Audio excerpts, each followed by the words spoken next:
Welcome again to Cottage Talk. I am Russ Goldman. This is my post-match reaction show, my 5 takeaways from Fulham's 3-0 loss to Bournemouth on Boxing Day. A very disappointing loss for Fulham, coupled with another disappointing loss against Burnley. So right now, Fulham currently have 21 points halfway through the season. Not terrible, but they're coming off of these two bad losses. I'll be speaking about my 5 takeaways from this last loss against Bournemouth coming up. At the end of the episode, I'm going to share some commentary I have on what I've been noticing on the social media platform X in regards to the Fulham supporters. I have some thoughts on that. And also, I'm going to be talking a little bit about a hashtag that just began, hashtag Silva out. I've got some interesting thoughts on that. That's all in this episode. As always, please do subscribe on YouTube and Apple Podcasts. It does help other Fulham supporters find us. Okay, let's get to it. Before I go through my 5 takeaways, I just want to mention this, that I'm recording this on Wednesday. And only a week ago and a day, Fulham had one of their best victories in a long time, getting through to the semifinal of the Carabao Cup. Can we please not forget about that? We need to remember that Fulham have accomplished a great deal in the first half of the season. They're on 21 points. That's not terrible. And they are in a semifinal. Now, these two losses have been bad. There are reasons for it. I'm going to go through it in my 5 takeaways. Definitely going to discuss it. But if you look at it, it's not as bad as these two losses make it to be. In fact, the 4 matches beforehand show more progress than going backwards. That's just the way I'm seeing it. And I'll be sharing that in this show. You can be upset about the losses. I'm not happy with the losses either. But I also am looking at the big picture, and I don't see a relegation battle in Fulham's future. I know that there's only 6 points in between Fulham and Luton Town. By the way, I think Luton Town beat Sheffield United. So just keep that in mind, because they are going to be beating each other. That's fine. But they're still going to struggle, the bottom 3, to get victories against anyone else. They are. So if you're asking me, are Fulham in a relegation battle? The answer is absolutely not. They are not. But we shall see how this all plays out. I'm not going there. If it becomes a reality, of course, I will say I was wrong, but I don't believe it. I think Fulham are going to be fine the rest of the season. The question is fine good enough? I don't think fine's good enough, and Fulham need absolutely to invest in January. And of course, we have players leaving for the African Cup of Nations, which gives you challenges. January is going to be tough, but it's also a wonderful opportunity with that semifinal. We have something to look forward to. Please remember that. A semifinal is coming up for Fulham Football Club, a match against Arsenal, an FA Cup match. There are some very good matches upcoming for Fulham. It's a very bad loss. The 2 losses are not good at all. But we move forward.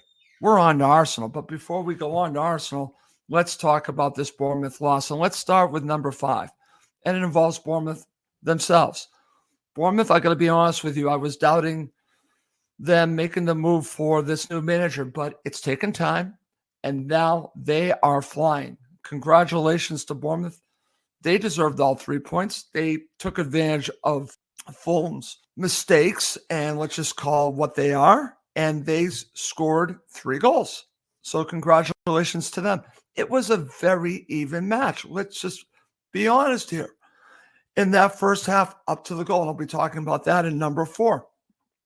But one team was clinical and another team was toothless. So when you couple that together, you're going to get one team winning, and Bournemouth deserve credit for their complete transformation. Congratulations to them. Congratulations on the victory. That's my number 5. Now let's go to number 4. And as I mentioned before, this was an even match. If you look at the stats at halftime, possession was at 50% each team. So that tells you it was just back and forth. No team was better than the other except one got the goal, and that was Bournemouth. And that changed the match. We've seen this over and over again. Fulham are a team that has usually responded, I think, to giving up that goal, at least in recent terms. I go to that Liverpool match. They have been able to respond, but recently, in the last 2 matches, they have not. So that's something that we have to put our finger on. Why are they not responding? Well, they certainly did not in this match. They actually, in the beginning of the second half, they came out with a little urgency and they were creating some things, but not really clinical, nothing really in the final third to really write home about.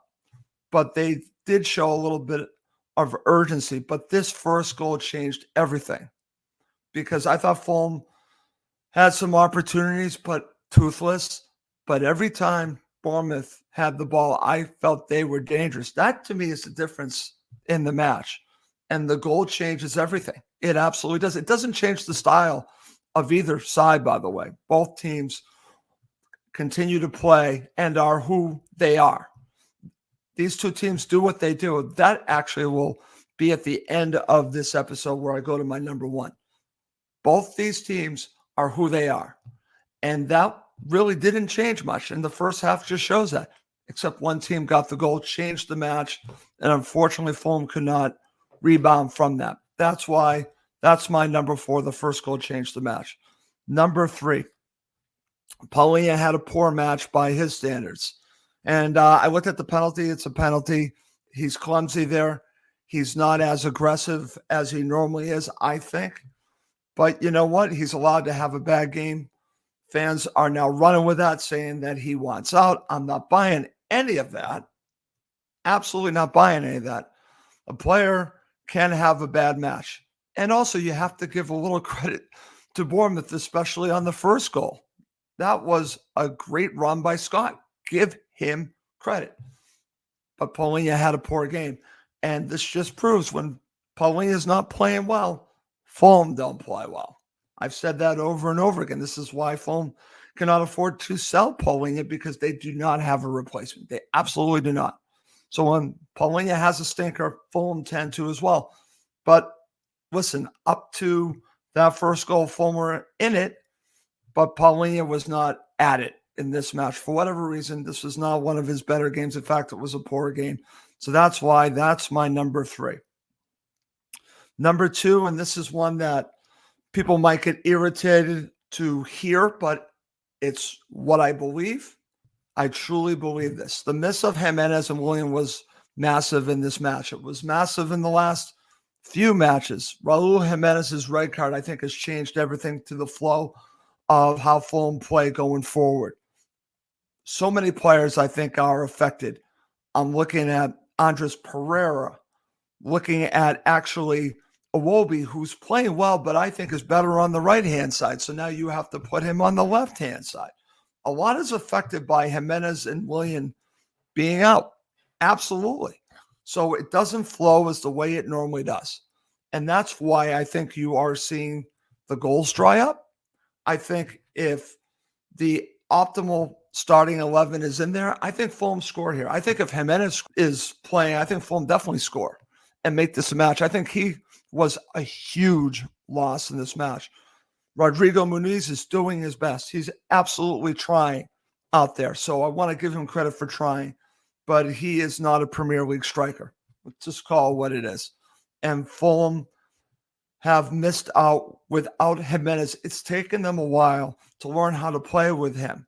So now you take him out of the mix, and I think it just throws everything out of whack. It's like an engine having some parts that are old and you need to replace them, and it just doesn't run. The car doesn't run as well as it should. Sometimes you need an oil change. The car's not running as well as it should. Well, we look at Fulham right now, and the car's not running the way it's supposed to be running. And for me, it's because these two players are out. I truly believe that. I think that's a big part of why we are seeing the performances we are seeing. Those players are back. I think these matches are completely different. It's just my opinion. You can disagree with me on that.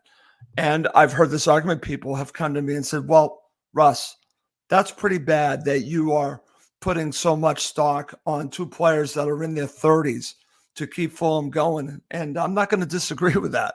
But that's where we are right now. So we could talk about the recruitment, and I'm not going to disagree with the recruitment. you could talk about Marco not finding the right combinations. Marco deserves some blame here, coach and staff, because they're trying to find a solution, but it obviously isn't working. The players who are replacing the players out need to step up. End of story. They need to step up, but maybe they're not able to. Maybe they're just not good enough.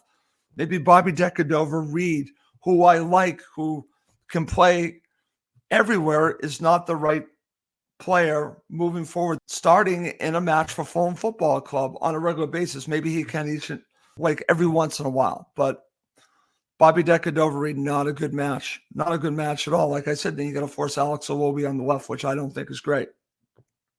So, and then you have the problem up front. It's all affected. These two players being out totally, I think, have really caused some problems for Fulham Football Club, especially Jimenez. That's why that's my number 2. Coming up next is my number 1 takeaway from this 3-0 loss for Fulham against Bournemouth. And then I'm going to have some commentary about what I've been seeing on the social media platform X. Okay, to end this episode, I'm going to give you my number 1 takeaway, and then, of course, some commentary on what I've been seeing on social media. So let's start with my number 1 takeaway, and that is this. Marco Silva is a do-what-we-do manager. Fulham play one way. They can tweak it, but this is who they are. They will continue to play this way.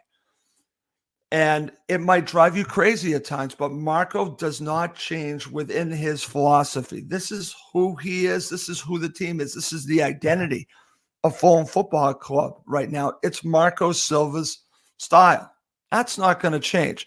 Now, can we question Marco's decisions? Absolutely. I had someone say to me, maybe we should not have played Tom Kearney in this match and played Harrison Reed, because when you look at the players that Bournemouth have and how dangerous they can be, maybe that should have been the move. That's a good second guess, honestly. And I look back at it, and if you look back at the starting 11 against Liverpool, you understand why Marco went with Harrison Reed. So that lends me to say, well, why wouldn't he do that against Bournemouth? And I think a little bit of this is that, I'm going to say it, I think it's a little bit of being arrogant. This is who he is, and he might do it against the top sides. He might get a little bit more defensive with Harrison Reed, but against a team like Bournemouth, who I think is even to Fulham, he's probably going to play more offensive and play Tom Kearney. So, but the thing about it is, he does make changes, but it's within his system. I do think at times he is late to make substitutions, so it is fair to criticize Marco Silva. Absolutely fair. But this is the system. He is different than Parker. Parker was his own way. He did it his way. Well, in a way, Marco does it his way, and he doesn't really change much within the way he plays. He'll change things. In fact, he'll tweak things more than I think Parker would. But you know what? This is his style of play. So at some point, you have to accept that this is what Fulham are going to look like. They're going to play in the front foot, and sometimes it's going to give you some good results. Sometimes you're going to have some stinkers. Tonight, let's call it what it is. It was a stinker. It was an absolute stinker, but it happens. It absolutely happens. And that's why that's my number 1. If for some reason, if fans are looking for Marco to change, he isn't going to change. This is who he is, and I want him as Fulham's manager for years to come. I would rather go with him doing what he does than going with someone else. So for me, Marco Silva is a do-what-we-do manager is number 1, and you just got to accept it. Okay. So on top of that, let's talk a little bit about a hashtag that popped up yesterday. And let's be honest, it's only one fan, and I'm not going to read out his name. I don't want to do that to this supporter because we're all supporters. But I am going to read out the tweet. So I'm going to read out the tweet and going to share my thoughts on it. And it is hashtag Silva out. So you can go there. And Here is the tweet. Sorry, Fulham FC, but I'm going to start the hashtag Silva out thread. Absolutely no plan B when we go behind.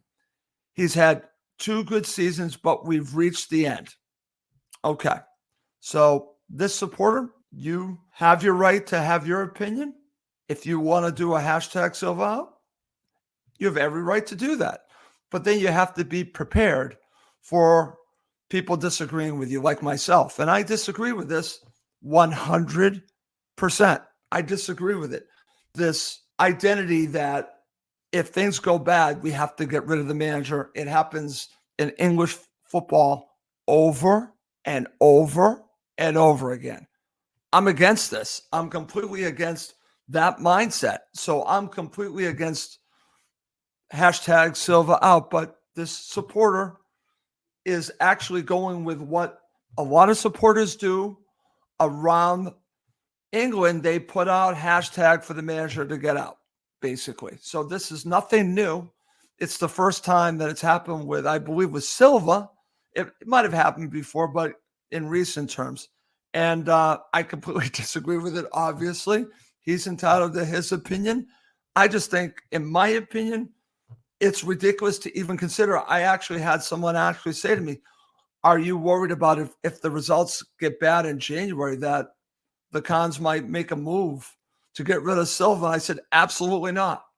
I'm not worried about it, but I'm sure someone is going to say something. Someone's going to say, uh-oh, here comes Marco Silva. If Fulham get dragged into a relegation battle, uh-oh, Marco Silva needs to go. And I'm completely and utterly against that kind of thinking. I think it's ridiculous. That's my opinion.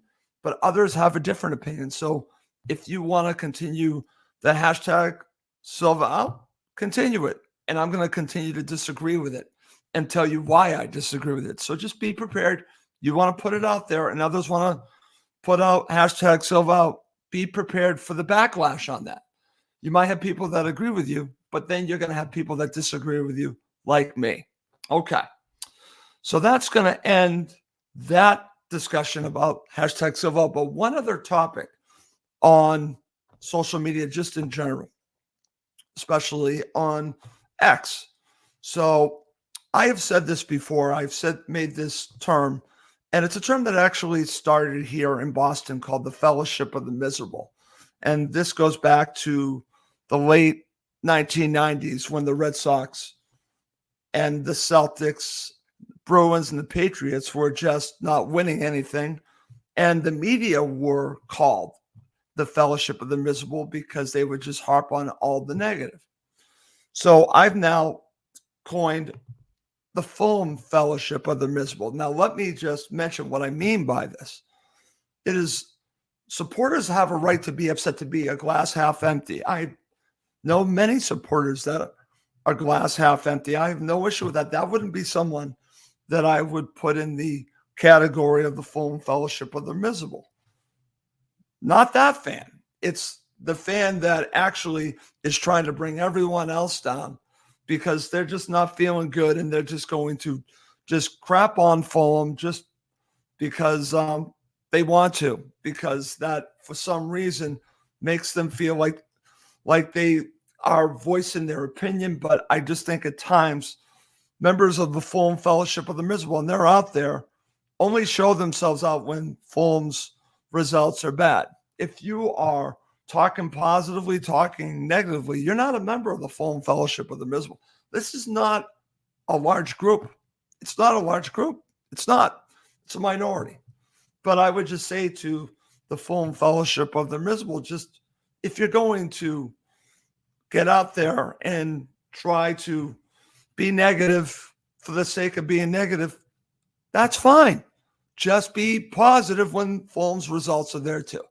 Let's not just hear from you when the results are going bad. That's all. If you want to be negative, you can be negative. Just be balanced. Just be balanced. That's what I mean. When I talk about the Fulham Fellowship of the Miserable, it's the people that are just pure negative. That's it, and refuse to see the other side. They just only see one thing, and they only come out when Fulham's results are bad. So that's what I mean. If anyone's wondering why I bring this up, is because I'm on social media all the time. And this is a minority. Let me just say, like I said, I'll say it over and over again. I have no issue with someone being a glass half empty and glass half full. No issue with that. I'll call the team out when they deserve it, and I'll praise them when it is warranted. Same thing here. If someone wants to be negative, that's great. Let's just hear from you when things go well. And I know a lot of good people that do that I would back, okay? It's not about them. It's just the people that only want to hear get out there when things are bad. To me, you're members of the Fulham Fellowship of the Risible. Okay. Well, that's going to do it for this episode of Cottage Talk. As always, please do subscribe on YouTube and Apple Podcasts. It does help other Fulham supporters find us. That's going to do it for this episode. My name is Russ Goldman. Thank you as always for watching and listening to Cottage Talk, part of the talkSPORT Fan Network.